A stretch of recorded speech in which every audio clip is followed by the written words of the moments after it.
Où les meilleurs breakdancers d'Afrique et du Moyen-Orient se sont affrontés hier soir sur la scène du Théâtre Royal. L'enjeu était énorme, à savoir la qualification pour la grande finale mondiale à Rio de Janeiro au Brésil. Les Marocains ont fait très bonne figure, comme l'ont vérifié sur place. Elle est considérée comme une danse urbaine et on pourrait croire qu'elle est nouvelle sous prétexte de n'être exercée que par les moins de 30 ans. Pourtant, la breakdance est presque une institution dans le domaine, puisque c'est à la fin des années 70 qu'elle apparaît sous l'impulsion avérée ou pas d'un Afro-Américain du Bronx new-yorkais qui voulait canaliser l'énergie des jeunes de son quartier dans des activités artistiques afin d'éviter qu'ils ne finissent dans des gangs. Pour ceux qui prennent part au spectacle de Marrakech, la motivation est simple: obtenir son ticket pour les prochains championnats du monde de la discipline.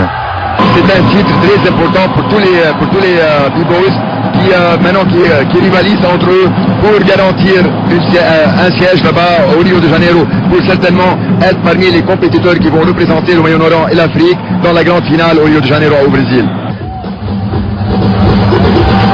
Lui, on le surnomme le bubblegum de la discipline au Maroc. À 19 ans, ce jeune Casablancais aura su démontrer face aux juges de vraies qualités physiques assorties d'une élasticité aussi tonique qu'artistique. Car c'est cela, tirer son épingle du jeu dans une compétition de breakdance, innover soit par les figures, soit par le rythme imprimé à ces mêmes figures. Qualifié donc Fouad Ambelge, puisque c'est son nom.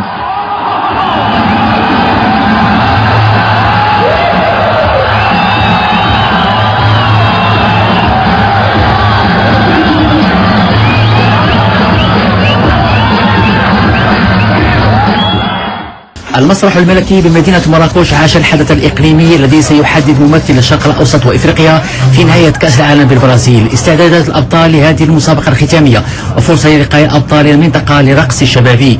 المستوى مستوى قوي والمنافسة على أشدها. أحسن فريق عربي وإفريقي هو الفريق ديالنا اللي سميتو ليفا كينغزو، هو اللي كيمثل بزاف لي كومبيتيسيون انترناسيونال بحال فرنسا في ايطاليا وداك الشيء، ولكن ما نستهانوش بالفرق العربية الاخرى والافريقيه حقاش النيفو كيطلع دغيا. الحضور المغربي متواجد بشكل قوي في البريك دانس. نتمنوا ان شاء الله المغاربه العلوي ولا الاخر عندهم تيسين وعندهم طموح باش يدوزوا ان شاء الله النهايه، ودابا هاد التدور هنا غادي نشوفوا شكون اللي غادي يتأهل، والجامعه ولا الاخوان عندهم الثقه في هادو باش يدوزوا ان شاء الله. حضور الحكام الدوليين وهم ابطال العالم تشيكو، دوكسرايت وروني اضفى نوعا من الاحتفاليه، والنموذج امامكم وعرض متميز للحكم دوكسرايت من ايطاليا. وانتظر الكل بفريق الصبر انطلاقه المنافسات. طموح كبير وبحال شي حلم، الحمد لله ان شاء الله نتمنوا نربحوا. منافسات مشدة قويه، حيت كاع اغلبيه ديال العرب الواعرين في كل دوله، وفي الافريق الواعر فيهم كيجيبوا، ولكن نتمنوا الخير.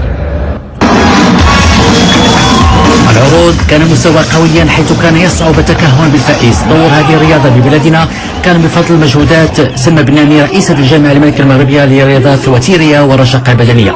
ولحظة دخول البطل المغربي فؤاد أمنيش 19 سنة إلى مدينة الدار البيضاء، فؤاد أمتع الحاضرين بتقنياته في البريك دانس، تجاوب معه الجمهور الحاضر، وكانت حركته في غاية من الدقة وبدون أدنى خطأ. معتمدا على رشاقته وانسيابة جسده، تفوق في النهائي على البطل الجزائري واستحق الفوز والتأهل للمشاركة في ريو دي جانيرو. المغربي فؤاد أمنيش يطمح للحضور في حفل توزيع جوائز عالم الرقص في هوليوود بكاليفورنيا، وهو أول ممثل للمنطقة الإفريقية والشرق الأوسط في ريو دي جانيرو.